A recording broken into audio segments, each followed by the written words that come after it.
Good morning, children. Today is 13th of August 2020. We are on chapter 3rd, that is on operations of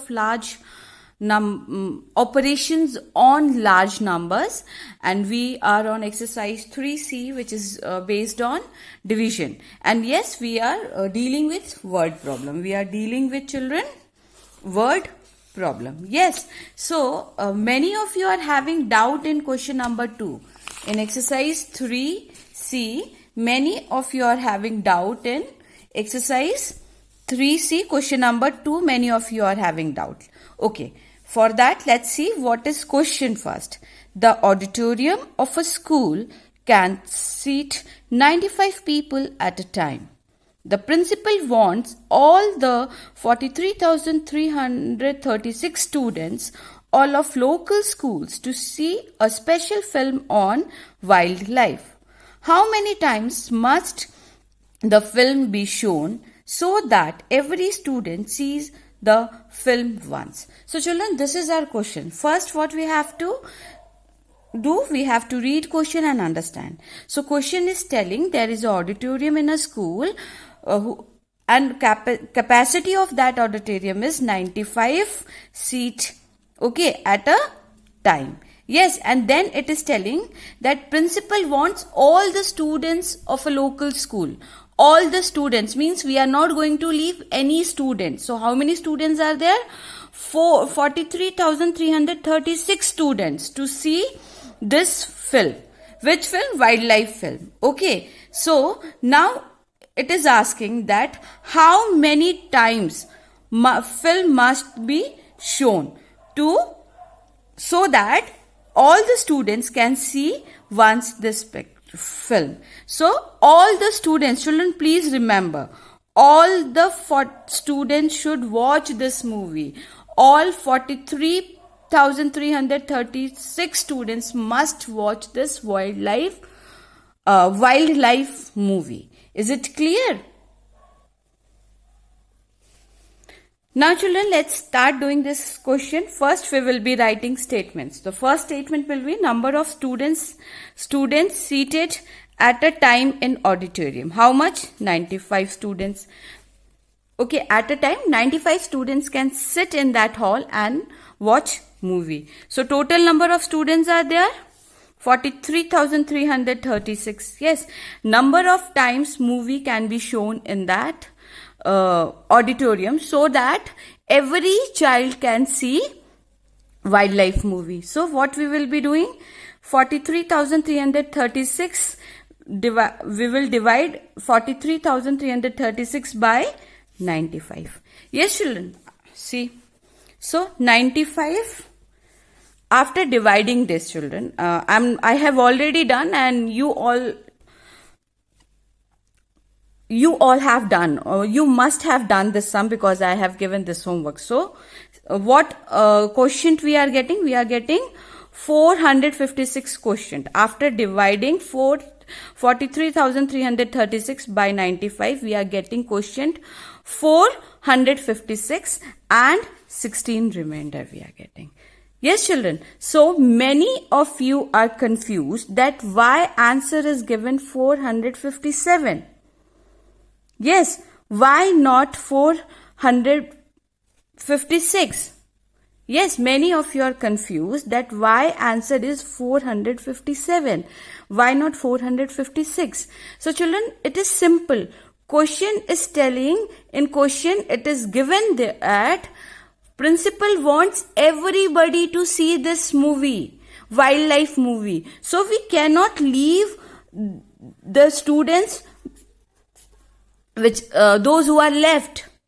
Okay, 16 students are left and we cannot ignore these 16 students. So we have to organize one time more show for these 16 students. Is it clear children? So 456 plus 1. 456 plus 1. Then 457 will be our answer. Why it is so? This one time we are organizing that show, we are playing that show for the leftovers, for the students who are left. for the students who are left. So how many students are left? 16 students are left. Is it clear? Because question is clearly telling that every student should watch this movie. Is it clear? So that is why 456 plus 1 is equal to 457. Is it clear, children? And one more important thing, children. We cannot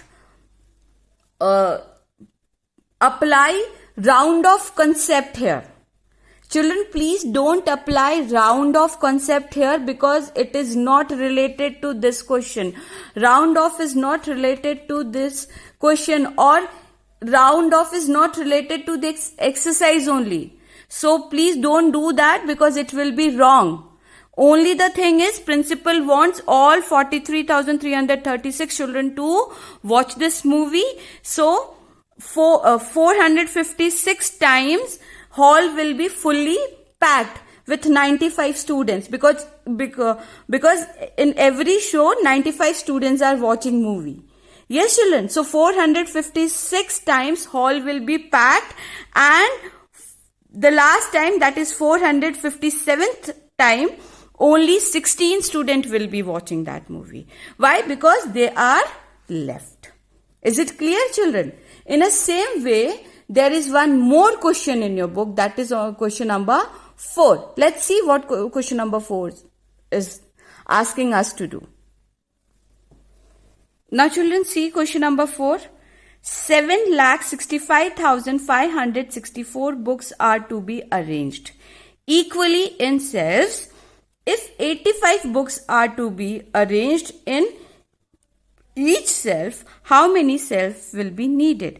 Now children, remember, it is clearly telling that you have to arrange 7,65,564 books in a shelf. In a shelves.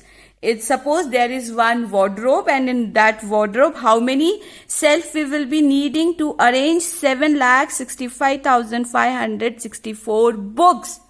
We are not going to leave any book. Okay, we will be making sure that every book should be placed on shelf. Is it clear? So, what is the capacity of one shelf? 85 books in each shelf can be arranged. One shelf means 85 books, and you have to arrange 7,65,564 books. Yes, now let's see what we are going to do. Now children, see, here I have already solved this sum, and I have given for homework, so I believe that everybody has done, only just to clear your doubt. Okay, now see our first statement. Total books to be arranged 7,65,564. Books to be arranged in one shelf. In one shelf, 85 books.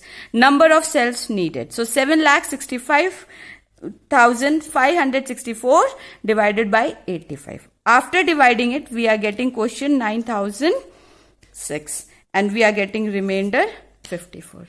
So children, 9,006 plus one shelf. One shelf for what? For remaining books. One shelf for what, children? For remaining books. Because it is clearly mentioned in question that you have to arrange all the books. You are not going to leave any book. So we have to keep in our mind that we have to arrange 7,65,564 books, children. So 9,006 shelf we will be needing, plus one extra shelf for remaining books. And how many remaining books are there? 54. Is it clear, children? So your answer will be 9,007 shelves will be needed. Will be needed to arrange 7,65,564 books. Is it clear, children? And please keep it in your mind, we will not apply here round off concept. It is not required here at all. Okay, in question only it is clearly mentioned that you have to arrange all the books and you have to arrange show for all the students. In that case, we cannot ignore the remaining students or the remaining books. Is it clear, children? I believe now your doubt is clear.